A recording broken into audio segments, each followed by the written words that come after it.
Hi students, welcome to Anu educational studies. 7ನೇ ತರಗತಿ ಗಣಿತ ಭಾಗ 1 ಅಧ್ಯಾಯ 1 ನಮ್ಮ ಸುತ್ತಲಿನ ದೊಡ್ಡ ಸಂಖ್ಯೆಗಳು. ಹಿಂದಿನ ವಿಡಿಯೋದಲ್ಲಿ ನಾವು ಪೇಜ್ ನಂಬರ್ 13ರಲ್ಲಿರುವಂತಹ ಎಲ್ಲ ಪ್ರಶ್ನೆಗಳಿಗೆ ಉತ್ತರಿಸಿದ್ದೇವೆ. ಈ ವಿಡಿಯೋದಲ್ಲಿ ಪೇಜ್ ನಂಬರ್ 14ರಲ್ಲಿರುವಂತಹ ಎಲ್ಲ ಪ್ರಶ್ನೆಗಳಿಗೆ ಉತ್ತರಿಸೋಣ. ಇಲ್ಲಿ ನೋಡಬಹುದು 14ನೇ ಪೇಜ್ನಲ್ಲಿ ಗುಣಲಬ್ಧಗಳಲ್ಲಿ ವಿನ್ಯಾಸಗಳು ಎಂದು ಕೊಟ್ಟಿದ್ದಾರೆ. ರೋಕ್ಸಿ ಮತ್ತು ಇಷ್ಟುವಿನ ಗುಣಾಕಾರದ ಆಸಕ್ತಿದಾಯಕ ತಂತ್ರವನ್ನು ಇಲ್ಲಿ ಕೊಟ್ಟಿದ್ದಾರೆ. ಇದನ್ನು ನೀವು ಓದಿಕೊಳ್ಳಿ. ನಾವು ಮುಂದಿನ ಪ್ರಶ್ನೆಗಳಿಗೆ ಉತ್ತರಿಸೋಣ. ಕಂಡುಹಿಡಿಯಿರಿ. ಪ್ರಶ್ನೆ ನಂಬರ್ 1, ಮುಂದಿನ ಗುಣಲಬ್ಧಗಳನ್ನು ಲೆಕ್ಕ ಮಾಡಲು ತ್ವರಿತ ಮಾರ್ಗಗಳನ್ನು ಕಂಡುಹಿಡಿಯಿರಿ. ಇಲ್ಲಿ 3 ಪ್ರಶ್ನೆಗಳನ್ನು ಕೊಡಲಾಗಿದೆ. ನಾವು ತ್ವರಿತ ಮಾರ್ಗಗಳನ್ನು ಉಪಯೋಗಿಸಿಕೊಂಡು ಗುಣಲಬ್ಧಗಳನ್ನು ಕಂಡುಹಿಡಿಯಬೇಕಾಗಿದೆ. ಎ ಪ್ರಶ್ನೆ 2 ಗುಣಿಸು 1758 ಗುಣಿಸು 50 ಎಂದು ಕೊಟ್ಟಿದ್ದಾರೆ. ಲೆಕ್ಕ ಬಿಡಿಸೋಣ. ಲೆಕ್ಕ ಬರೆದುಕೊಳ್ಳಿ. 2 ಗುಣಿಸು 1768 ಗುಣಿಸು 50. ಈಗ ನಾವು ಇಲ್ಲಿ ಸಂಖ್ಯೆಗಳನ್ನು ಅದಲು ಬದಲು ಮಾಡಿಕೊಳ್ಳೋಣ. ಇಲ್ಲಿ ಕೊನೆಯದಾಗಿ ಇರುವ 50ಅನ್ನು ನಾವು 2ರಿಂದ ಮೊದಲೇ ಗುಣಿಸುತ್ತಿದ್ದೇವೆ. 2 ಗುಣಿಸು 50 ಗುಣಿಸು ಮಧ್ಯದಲ್ಲಿರುವಂತಹ 1768ಅನ್ನು ಕೊನೆಗೆ ಹಾಕಿ 2 ಗುಣಿಸು 50 ಗುಣಿಸು 1768 ಎಂದು ಬರೆದುಕೊಂಡಿದ್ದೇವೆ. ಈ ರೀತಿ ಸಂಖ್ಯೆಗಳನ್ನು ಬದಲಾಯಿಸಿ ನಾವು ತ್ವರಿತ ಮಾರ್ಗವನ್ನು ಉಪಯೋಗಿಸಿ ಗುಣಲಬ್ಧವನ್ನು ಕಂಡುಕೊಳ್ಳಬಹುದು. ಈಗ 2 ಗುಣಿಸು 50 52 100 ಬಂದಿದೆ. ಗುಣಿಸು 1768 ಹಾಗೆ ಇರಲಿ. ಈಗ 100 ಗುಣಿಸು 1768 1768 ಗುಣಿಸು 1768 ಬಂದಿದೆ. ಅಲ್ಲಿ 100ರಲ್ಲಿರುವ 2 ಸಂಖ್ಯೆಗಳನ್ನು ಈ ಸಂಖ್ಯೆಯ ಮುಂದಿಡಿ. ಈಗ 1,76,800 ನಾವು ಗುಣಲಬ್ಧವನ್ನು ಕಂಡುಹಿಡಿದಿದ್ದೇವೆ. ಬಿ ಪ್ರಶ್ನೆ 72 ಗುಣಿಸು 125. ಇಲ್ಲಿ ಒಂದು ಸುಳಿವನ್ನು ಕೊಟ್ಟಿದ್ದಾರೆ. 125 1000 ಡಿವೈಡೆಡ್ ಬೈ 8 ಎಂದು ಬರೆದುಕೊಳ್ಳಿ ಎಂದು ಹೇಳಲಾಗಿದೆ. ಆದ್ದರಿಂದ 72 ಹಾಗೆ ಇರಲಿ. 125ಅನ್ನು ನಾವು 1000 ಡಿವೈಡೆಡ್ ಬೈ 8 ಎಂದು ಬರೆದುಕೊಳ್ಳೋಣ. 1000 ಡಿವೈಡೆಡ್ ಬೈ 8. ಈಗ 72 ಮತ್ತು 8ಅನ್ನು ಗಮನಿಸಿ. 8 1 8 8 9 72 ಬರುತ್ತದೆ.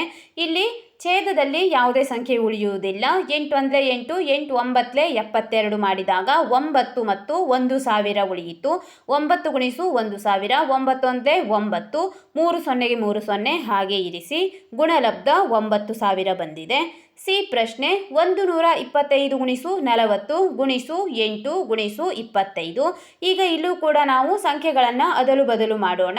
125ಅನ್ನು 8ರಿಂದ ಮತ್ತು 40ಅನ್ನು 25ರಿಂದ ಗುಣಿಸಿಕೊಳ್ಳೋಣ. 125ಅನ್ನು 8ರಿಂದ ಗುಣಿಸಿದಾಗ ಗುಣಲಬ್ಧ 1000 ಬಂದಿದೆ ಮತ್ತು 40ಅನ್ನು 25ರಿಂದ ಗುಣಿಸಿದಾಗಲೂ ಕೂಡ ಗುಣಲಬ್ಧ 1000 ಬಂದಿದೆ.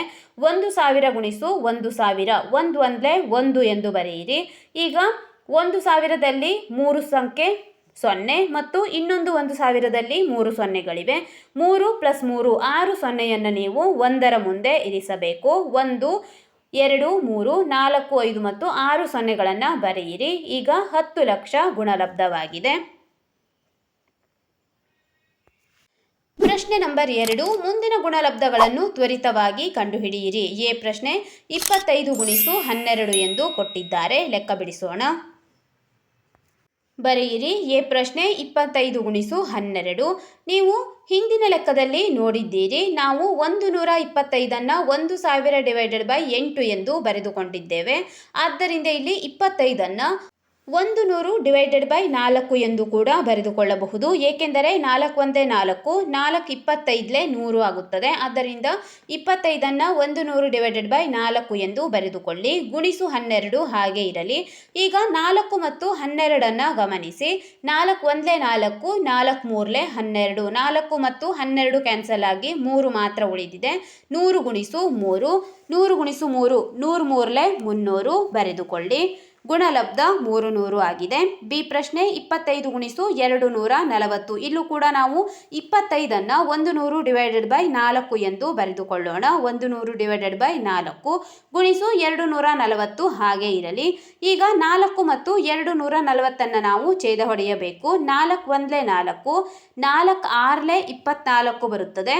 6 24 ಆಗಿದೆ ಮತ್ತು ಮುಂದಿನ 10 ಇರುವುದರಿಂದ ಅಲ್ಲಿ 4 1 4 4 60 240 ಆಗುತ್ತದೆ. ಆದ್ದರಿಂದ ಅಲ್ಲಿ 4 ಮತ್ತು 240 ಕ್ಯಾನ್ಸಲ್ ಆಗಿ 60 ಉಳಿಯಿತು.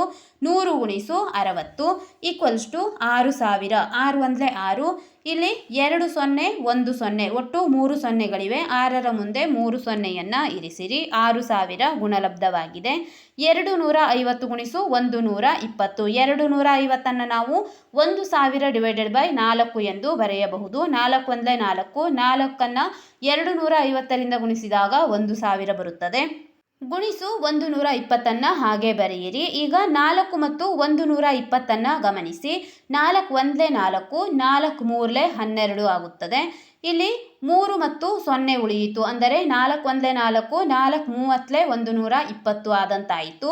ಈಗ 4 ಮತ್ತು 120 ಕ್ಯಾನ್ಸಲ್ ಆಗಿದೆ. 30 ಮಾತ್ರ ಉಳಿಯಿತು. ಈಗ 1000 ಗುಣಿಸು 30. 3 1 3, ಸೊನ್ನೆಗಳನ್ನು ಎಣಿಸಿ. ಇಲ್ಲಿ ಮೊದಲು 3 0 ಮತ್ತು ಇನ್ನೊಂದು ಸಂಖ್ಯೆಯಲ್ಲಿ 1 0 ಇದೆ. ಒಟ್ಟು 4 ಸೊನ್ನೆಗಳು. 3ರ ಮುಂದೆ 4 ಸೊನ್ನೆಯನ್ನು ಇರಿಸಿ. 30,000 ಗುಣಲಬ್ಧವಾಗಿದೆ. ಡಿ ಪ್ರಶ್ನೆ 2500 ಗುಣಿಸು 12. 2500 ನಾವು 10,000 ಡಿವೈಡೆಡ್ ಬೈ 4 ಎಂದು ಬರೆಯಬಹುದು. ಏಕೆಂದರೆ 2500 4ರಿಂದ ಗುಣಿಸಿದಾಗ 10,000 ಬರುತ್ತದೆ. 10,000 ಡಿವೈಡೆಡ್ ಬೈ 4 ಎಂದು ಬರೆದುಕೊಳ್ಳಿ. ಗುಣಿಸು 12 ಹಾಗೆ ಇರಲಿ. ಈಗ 4 ಮತ್ತು 12 ಗಮನಿಸಿ. 4 1 4, 4 3 12. ಇಲ್ಲಿ 4 ಮತ್ತು 12 ಕ್ಯಾನ್ಸಲ್ ಆಗಿ 3 ಮಾತ್ರ ಉಳಿಯಿತು. 10,000 ಡಿವೈಡೆಡ್ ಬೈ 3. 3 1 3, 4 0 ಇದೆ. 4 ಸೊನ್ನೆಯನ್ನು ಹಾಗೆ ಇಡಿ. ಗುಣಲಬ್ಧ 30,000ವಾಯಿತು. ಇಲ್ಲಿ ಈ ಪ್ರಶ್ನೆಯನ್ನು ಕೊಟ್ಟಿದ್ದಾರೆ, ನೋಡೋಣ. ಡ್ಯಾಶ್ ಗುಣಿಸು ಡ್ಯಾಶ್ ಈಕ್ವಲ್ಸ್ ಟು ಇಲ್ಲಿ 12 ಕೋಟಿ ಎಂದು ಕೊಡಲಾಗಿದೆ. ಈಗ ನಾವು ಯಾವ ಯಾವ ಎರಡು ಸಂಖ್ಯೆಯನ್ನು ಗುಣಿಸಿದಾಗ 12 ಕೋಟಿ ಬರುತ್ತದೆ ಎಂದು ಬರೆಯಬೇಕು. ಬರೆಯೋಣ. ಈ ರೀತಿಯಾಗಿ ಹಲವು ಸಾಧ್ಯತೆಗಳಿವೆ ಎಂದು ಬರೆದಿದ್ದೇವೆ. ಅಂದರೆ ಯಾವುದೇ ಎರಡು ಸಂಖ್ಯೆಯನ್ನು ಗುಣಿಸಿ ನಾವು 12 ಕೋಟಿಯನ್ನು ಮಾಡಬಹುದಾದಂತಹ ಬೇಕಾದಷ್ಟು ಸಾಧ್ಯತೆಗಳನ್ನು ನಾವು ನೋಡಬಹುದು. ಇಲ್ಲಿ 2 ಉದಾಹರಣೆಗಳನ್ನು ಬರೆದಿದ್ದೇವೆ. ಮೊದಲನೇ ಉದಾಹರಣೆ ನೋಡಿ. ಉದಾಹರಣೆ 1, 12 ಗುಣಿಸು 1 ಕೋಟಿ ಈಕ್ವಲ್ಸ್ ಟು 12 ಕೋಟಿ ಆಗುತ್ತದೆ.